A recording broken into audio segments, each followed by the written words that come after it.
stop it, get some help.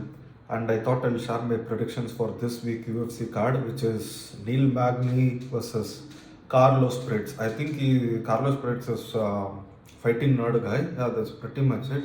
I did not, like prepare for this video or something like that. I thought I'll just talk, like on the screen. I think, that's how beautiful this week card, at least from my point of view, it is. Yeah, let's go with the predictions. Start. I'll sharing my predictions for the main card alone. Welcome to Quantum MMA. And yeah, subscribe da. They bastards. Please subscribe. Please subscribe to bastards. Yeah, so the first fight is Luana Pinheiro versus Gillian Robertson. Yes, and we have got like two women's matchups in this main card. So yeah, I'm supposed to have to come up with a winner in this. Who do I think is gonna win this matchup? It's nice and funny, like when I do videos like this. Yeah, I'm enjoying it. I'm gonna go with Luana Pinheiro because I feel like I can't, pronounce her name properly, and I feel like, oh mate, I'm sorry. It's just I'm making this video in a lot of distress, by the way. I broke my back, like how Mike Tyson says. So I thought, like, why not, I'm so sadly laughing. That's the reality. I'm picking Luana Pinheiro to win this matchup because I think her name is really hard to pronounce. And I feel like she must do some justification for her name. And yeah, hopefully, like she gets the win and she is able to, yeah, what should I say? But hopefully she gets the win and go over and touch the ring. Let it be DC or Joe Rogan, not Joe Rogan, Joe Anika or if not Bisping. I think any one of those guys. I think they should say her name. That's pretty much it. I think that's the biggest justification she could do for this matchup. Yeah, let's move on to the next matchup, which is Gerald Meerschaert versus Reinier the Ridder. Oh yeah, here I feel like Reinier the Ridder is going to win this matchup. Not because like Gerald Meerschaert, his name is a bit familiar and all. Nothing. It's not nothing like that. It's actually like I did not do my research, so I'm pretty confident. Whenever I pick someone, when I do my research and Gerald, I think he loses all the time. So as a result, I thought let me go with the opposition one. The guy lost in like 17 seconds, if I'm not wrong, to Hamzat, which is not a bad thing. Come on, Robert Whittaker lost to him like in the first round. That's how beautiful it is. But still, Gerald is actually accumulating a lot of good, nice wins. Do I think he'll win this matchup? He has a chance, but still, I think middleweight needs some fresh blood, like some, that life in the division.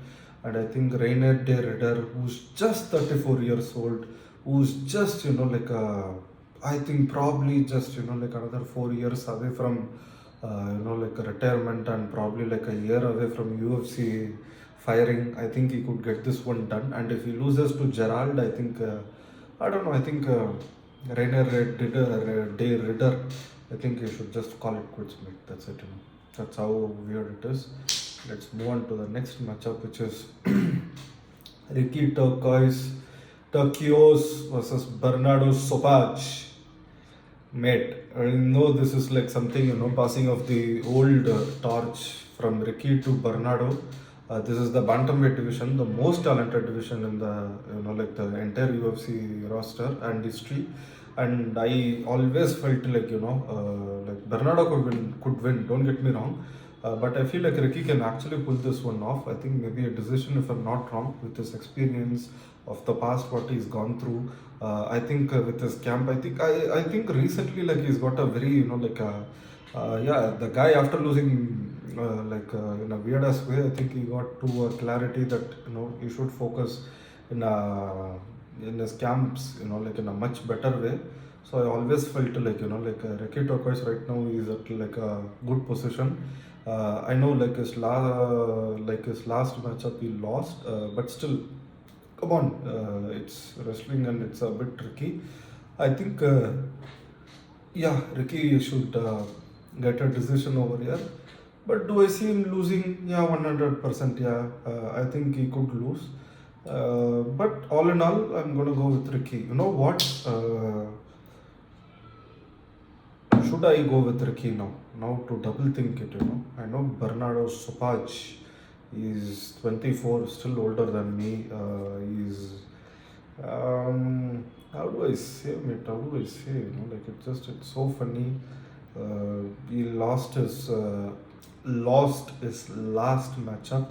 So I think he's gonna lose.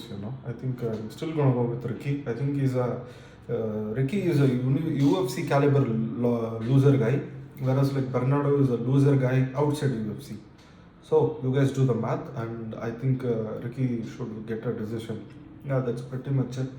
Next, we move on to the co-main event, what everybody has been waiting for, I would say, but no, there is one more, like a barrage. It's like there is one more, like a pit stop on the way, which is Karolina versus Denise Gomes. I think Denise Gomes is going to win. I think she is on the verge of, it's strawweight division. I think in the women's division, I think strawweight is like the talented one. I think she is on the verge of, how do I say, I think she's on the verge of becoming like a proper women's fighter. She's just 24 if I'm not wrong, and Karolina is like, come on, what me? She's almost, let me check. Oh, she's 39. Oh my god. Fucking hell, that's quite a old age, mate. Yeah, for a fighter. Yeah, I think she can do stuff, but I still feel like Denise Gomes is going to strike with her. I think she might even control her, and she's going to get a decision. Pretty confidence that Denise Gomes is going to get a decision. So like in this second, as of now, I did this research, I did this calculation.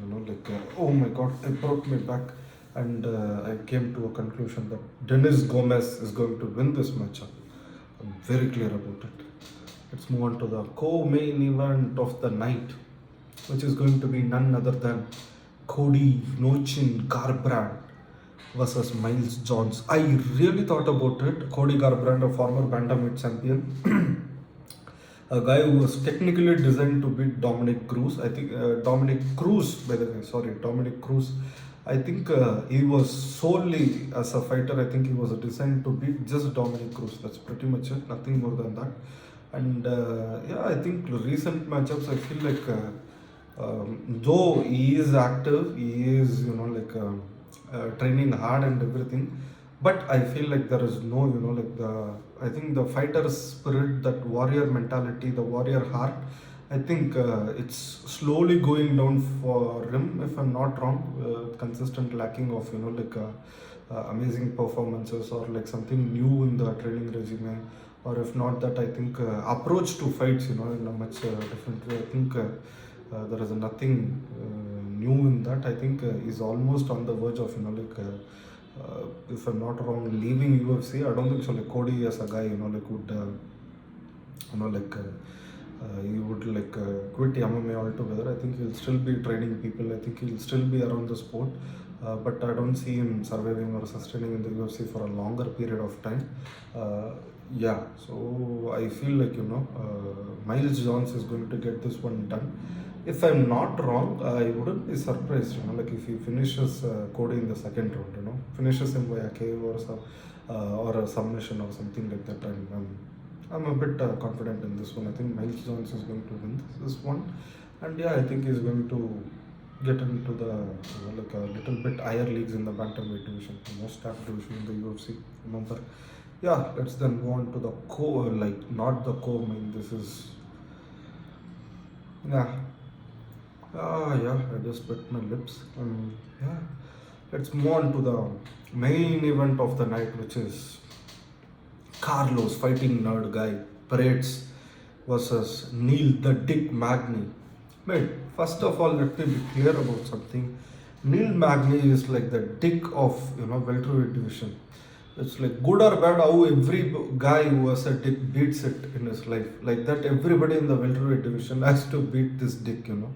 Otherwise, like there is no point in being the welterweight division. I'm telling you, that's how beautiful he is. Like he's been in the UFC welterweight for a very long time. and he's a 6'3" guy if I'm not wrong. Him and Ian Gary are like the tallest guys in like the welterweight division. I think, and I think he's going to lose this matchup. I think probably like a first round. I think like Prates is going to like set him up nicely with a lot of counter shots. I think in the second round he's going to finish him. Like I think first round if he finishes him, I wouldn't be surprised. But in the second round, I think like Carlos actually finishes him by a TKO, or if not by a TKO, I think by a submission as well. I think that's pretty much it. I think Neil Magny is the dick. Like fun fact is all the man, a true man, like anybody for that matter, they would have beaten the dick. But there is Colby Covington who never beat this dick, by the way, Neil Magny. Yeah, you should double think about it. Yeah, that's pretty much it. Yeah, I know this week's UFC card is like a joke. Probably it's like a thing, like where we have to get frustrated upon with these matchups, so that in the next week, which is John Jones versus Stipe Miocic, we could be like overhyped for that. Yeah, as usual, I will share my total card prediction in the post. And also, like more than that, one thing that I really wanted to share is I've been doing pretty good with my prediction. 9-4 in the 308. Even the card after that, Moreno versus Albasi, went like 9-4. Yeah, hopefully I get to like get a massive win like this. Apart from that, what else I would like to say? Yeah, that's pretty much it. I broke my back. That is altogether one reality.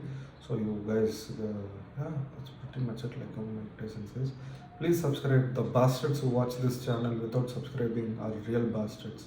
Fuck you guys. Please subscribe. Thank you so much for watching this video so far. For people who have subscribed and who are watching this far, I really thank you. Thank you for that. Full heartfelt respect. That's pretty much it. Thank you so much for watching my video. Yeah, I've got 15 subscribers now. I think I'm getting orgasms from it every day to think about it multiple times. Yeah, that's pretty much it. Thank you so much. Please like, please subscribe. Yeah, that's pretty much it.